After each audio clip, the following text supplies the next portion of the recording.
ইরানে যুদ্ধ নয় এমন স্লোগানে উত্তাল যুক্তরাষ্ট্রের নিউ ইয়র্ক।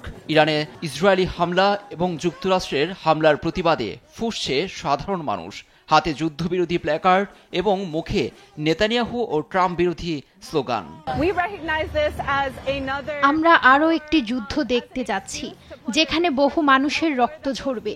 শুধু ইরাকের কথা একটু স্মরণ করুন, পশ্চিমারা একই অজুহাত খুঁজছে ইরানেও। ইরানে যুক্তরাষ্ট্র ও ইসরায়েলি হামলার প্রতিবাদে উত্তাল ছিল হোয়াইট হাউসের প্রাঙ্গণ। ইরানপন্থী মার্কিনীরা ট্রাম্পের নাকের ডগায় দেন স্লোগান।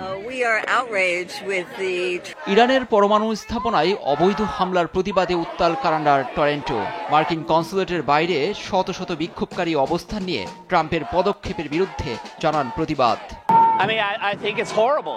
আমি মনে করি যে পরিস্থিতি চলছে তা ভয়াবহ। ইসরায়েলকে নিয়ে ইরানের বিরুদ্ধে একটা যুদ্ধ করতে চাচ্ছে যুক্তরাষ্ট্র। ফিলিস্তিনিদের বিরুদ্ধে একই কাজ করেছে তারা। সমাবেশ হয়েছে ফ্রান্সের রাজধানী প্যারিসেও। রোববার ট্রাম্প ও নেতানিয়াহুর বিরুদ্ধে স্লোগান দেন তারা। বিশ্ব আর কোনো যুদ্ধের বোঝা সইতে পারবে না বলে মনে করেন আন্দোলনকারীরা। একই দিন নেদারল্যান্ডস ও গ্রিসের এথেন্সেও বড় ধরনের বিক্ষোভ হয়েছে। এদিকে পাকিস্তানে আয়োজিত প্রতিবাদ সমাবেশে নেতৃত্ব দিয়েছেন নারীরা। তাদের হাতে ছিল ইরান, ফিলিস্তিনের পতাকা এবং খামেনির ছবি। লুৎফর কবির, নিউজ ডেস্ক, দেশ টিভি।